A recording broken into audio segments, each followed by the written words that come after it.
आज एकादशी के दिन मुझे बाबा तुलसीदास की याद हो आई। तुलसीदास जी का जन्म का नाम राम बोला था।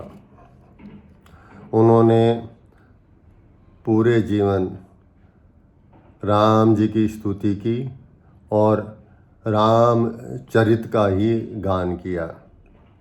उनके जीवन की सबसे सुंदर और सबसे सारगर्भित चौपाई मुझे लगती है जिसमें वो कहते हैं, सिय राम मैं सब जग जानी। यानी पूरे जग में राम जी जो हैं वो सर्वत्र व्याप्त हैं। यही सनातन जीवन दर्शन भी है। इस वीडियो में मैं तुलसीदास जी ने जब अपना ये शरीर त्यागा उस समय अंतिम शब्द क्या कहे, अंतिम सारगर्भित बात क्या कही भक्तों के लिए, मानव मात्र के लिए, उसकी चर्चा करूँगा। इससे पहले तुलसीदास जी के थोड़े जीवन और दर्शन पर चर्चा कर लेते हैं।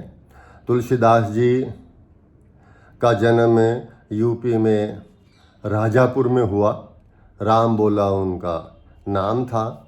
उनकी पत्नी रत्नावली थी और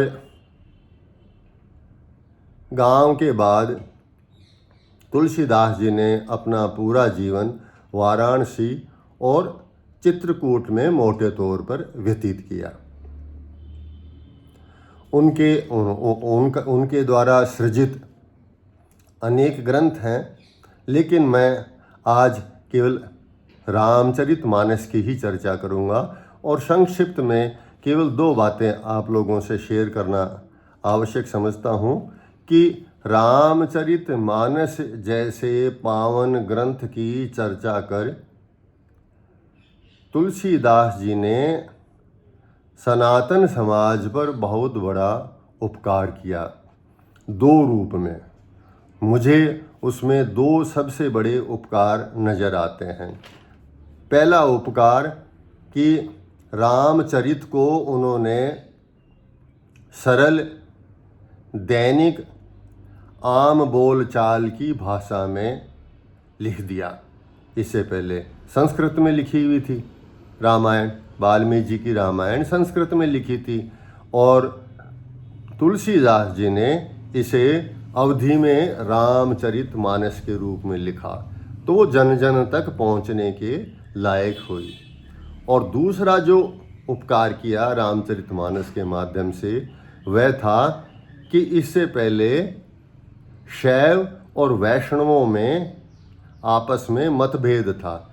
रामचरितमानस में बाबा तुलसीदास ने इतनी सुंदरता से राम जी के भक्त, राम जी को शिव जी का भक्त और शिव जी को राम जी का भक्त बताया है।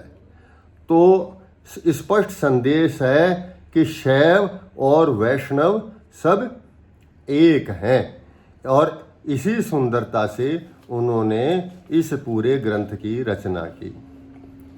बाबा तुलसीदास जी ने गंगा के किनारे और वाराणसी में और 1680 संवत में अपना शरीर त्यागा। जब वो वृद्ध हो गए और उनका अंतिम समय पास आया तो उनके भक्तों ने, शिष्यों ने उनसे विनती की, बाबा आपने पूरी जिंदगी राम जी के चरित्र का और राम जी के नाम का गुणगान किया है।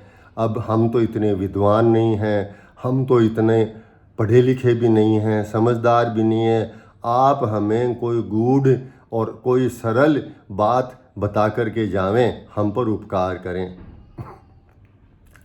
इस पर तुलसीदास जी ने उनको एक बात कही जो ग्रंथों में मिलती है, अवधि में है और इसे कवित्त छंद कहा जाता है यद्यपि इसके बारे में कुछ लोग काल्पनिक होना भी चर्चा करते हैं, लेकिन मैंने इसके ऊपर रिसर्च की है। यह छंद श्री राम प्रभु कृपा जैसे प्रामाणिक धार्मिक संकलन में तुलसीदास जी के श्री राम धाम पयान शीर्षक से छपा हुआ है, जो ऑथेंटिक है, विश्वास करने योग्य है। इस छंद में, इस कवित्त छंद में तुलसीदास जी इस प्रकार बोलते हैं, इस प्रकार लिखते हैं, कहते हैं, सुनिए। अलप तो अवधि तामे जीव बहु सोच पोच, करीबे को बहुत है कहा कहा कीजिए, ग्रंथन को अंत नाही काव्य की कला अनंत, राग है रसीलो रस कहाँ कहाँ पीजिए, वेदन को पार न पुराणन को भेद बहु, वाणी है अनेक चित्त कहाँ कहाँ दीजिए, लाखन में एक बात तुलसी बताए जात, जन्म जो सुधारा चाहो राम नाम लीजिए, राम नाम लीजिए। भाव यह है, इस कविता का संक्षिप्त में भाव ये है कि एक तो जीवन की अवधि ही जरा सी है, थोड़ी सी है, और उसमें जीव मात्र को तरह तरह के सोच पोच हैं, उलझने हैं, बहुत सारे काम करने के लिए हैं, क्या क्या करें। ग्रंथ और काव्य कला अनंत हैं, खूब सारी हैं, तरह तरह के राग रस हैं, किस किस का ग्रहण करें। वेद का पार नहीं है और पुराणों में तरह तरह के भेद हैं, अनेक वाणियाँ हैं, लोग बाग अनेक अनेक व्याख्या करते हैं, अनेक अनेक इंटरप्रिटेशन है। तो इनमें किस पर ध्यान दें, किसको माने। इसलिए तुलसीदास जी ने आखिरी दो पंक्तियों में कहा कि लाखन में एक बात तुलसी बताए जात, कि लाखों में एक बात ही है जो तुलसी बताए जाते हुए बता रहे हैं।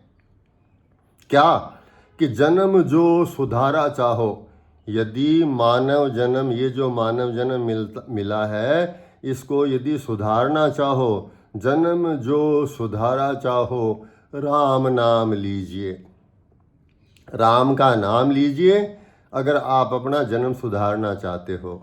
धन्यवाद। अगर मेरा ये वीडियो आपको अच्छा लगा हो तो प्लीज़ लाइक कीजिए, शेयर कीजिए। यदि ये चैनल अच्छा लगता हो तो आप बताएं और क्या सुनना चाहते हैं, और इस चैनल को सब्सक्राइब भी कर लीजिए। बहुत बहुत धन्यवाद, बहुत बहुत आभार, नमस्कार।